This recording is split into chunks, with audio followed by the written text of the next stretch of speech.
Assalamualaikum warahmatullahi wabarakatuh. Di sini saya akan menjelaskan terlebih dahulu mengenai apa sih itu kinematika gerak. Nah, gerak merupakan aksi, dinamika, atau perpindahan suatu benda dalam kehidupan sehari-hari. Suatu benda dikatakan bergerak apabila berubah posisi terhadap titik acuannya.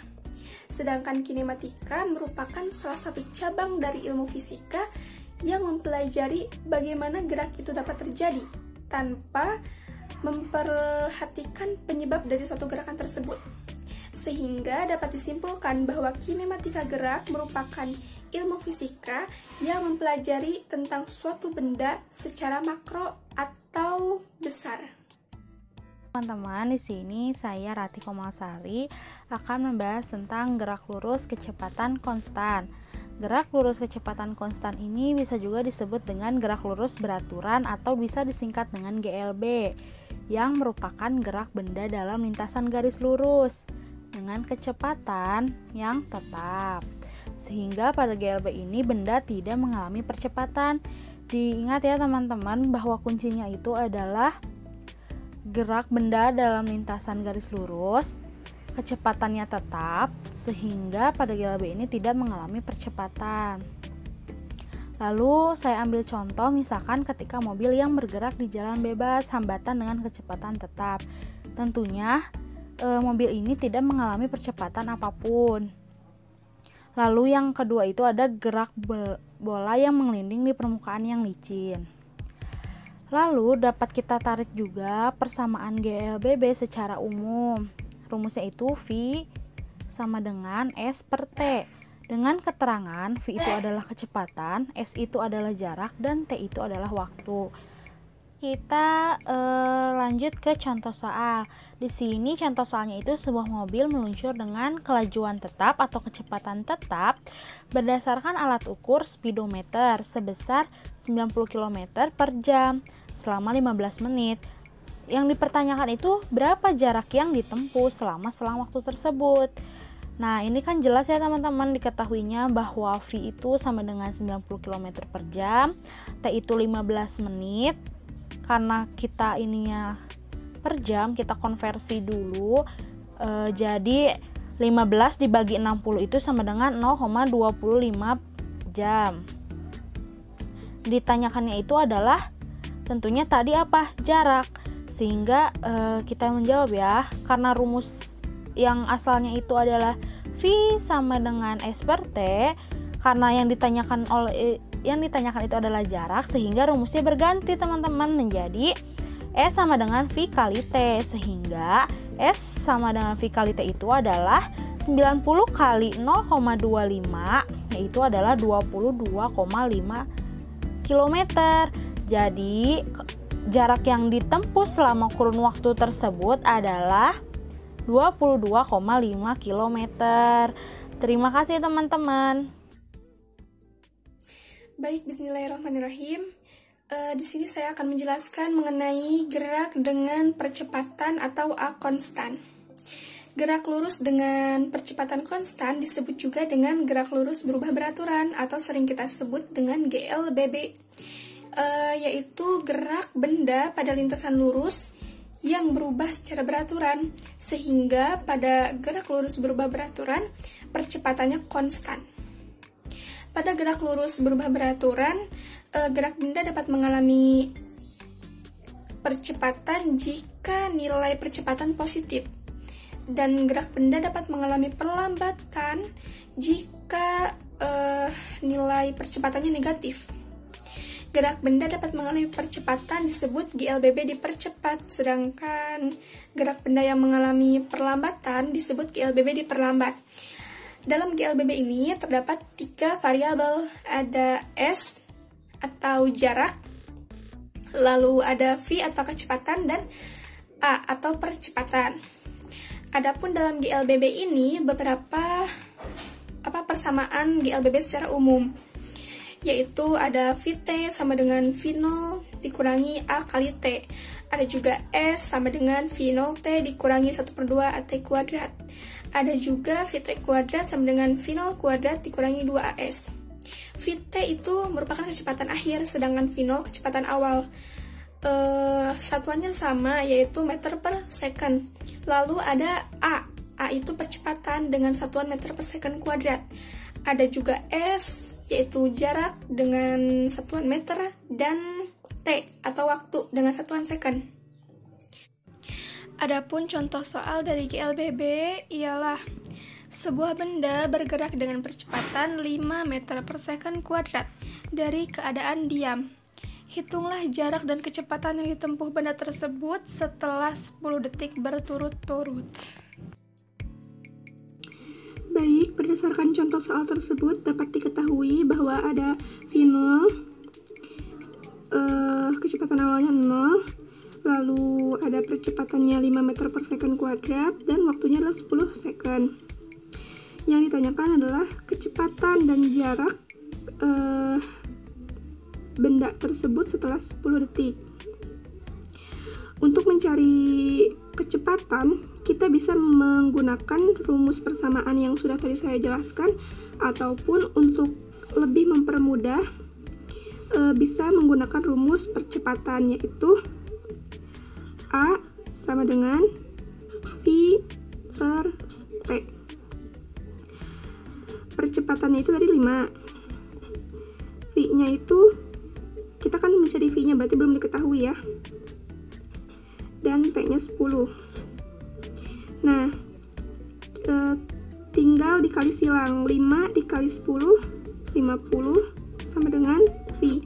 Jadi, kecepatannya itu adalah 50 meter per second. Lalu, untuk mencari S-nya, kita bisa menggunakan rumus seperti GLB, yaitu menggunakan rumus V sama dengan S per T. V itu jika diturunkan menjadi Vt ditambah V0 per 2. Dengan S-nya belum diketahui, dan T-nya 10. Vt ditambah V0. V0-nya tadi sudah 0. Dan Vt-nya itu hasil yang ini. Berarti 50 per 2 sama dengan S per 10. Ini tinggal dikali silangkan saja. 2 dikali S, 2S. 50 dikali 10, 500. Maka jaraknya itu adalah 500 dibagi 2, yaitu 250 meter.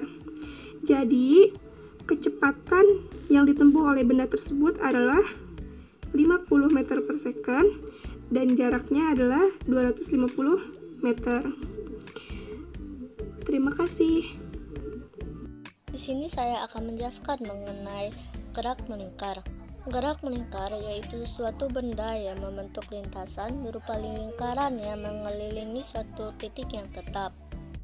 Agar suatu benda dapat bergerak melingkar, ia membutuhkan adanya gaya yang selalu membelokkannya menuju pusat lintasan lingkaran. Gerak melingkar merupakan contoh sederhana lain dari suatu tempat di mana peletakan suatu kerangka acuan padanya akan menyebabkan kerangka acuan menjadi non-inersi.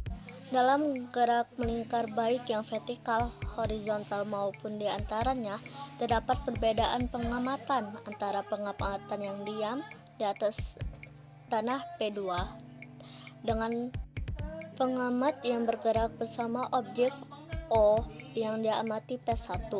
Pengamat P2 dengan jelas melihat adanya gaya tarik menuju pusat yang selalu merubah arah gerak objek, sehingga bergerak melingkar atau tanpa adanya gaya ini, objek akan terlempar keluar. Hukum inersia Newton. Akan tetapi, P1 tidak menyadari hal ini. P1 tidak mengerti mengapa ia tidak jatuh atau meluncur, padahal ia membuat sudut A dengan arah vertikal. Dalam kasus ini, timbul gaya fiktif yang seakan-akan menahan pengamat B1 sehingga tidak jatuh. Di sini saya akan memberikan contoh dari gerak melingkar. Yang pertama yaitu sebuah benda bermassa 1 kilo bergerak dengan laju tetap 10 meter per sentripetal. Jika partikel tersebut bekerja gaya 100 N yang arahnya selalu menuju pada satu titik, maka tentukanlah lintasan dari partikel tersebut. Jadi yang sudah diketahui yaitu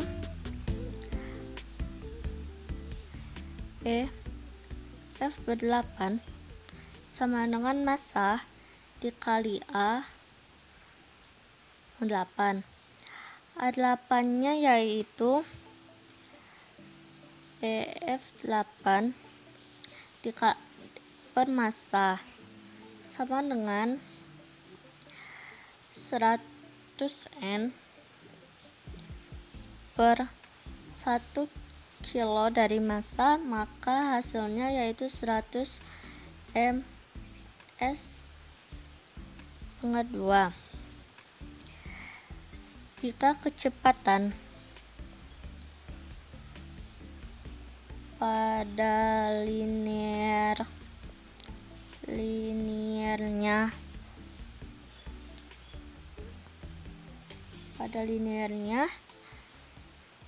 maka jari-jari lintasan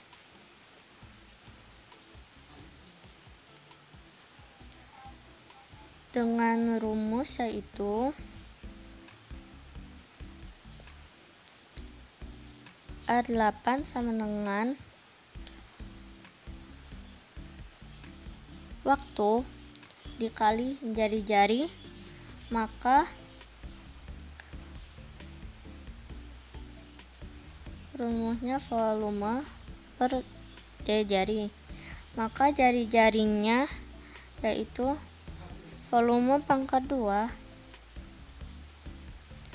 per A8 sama dengan volumenya yaitu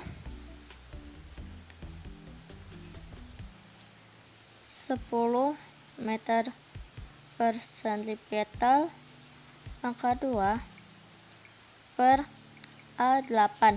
A8-nya itu yaitu 100 meter 100 massa per sentripetal pangkat 2.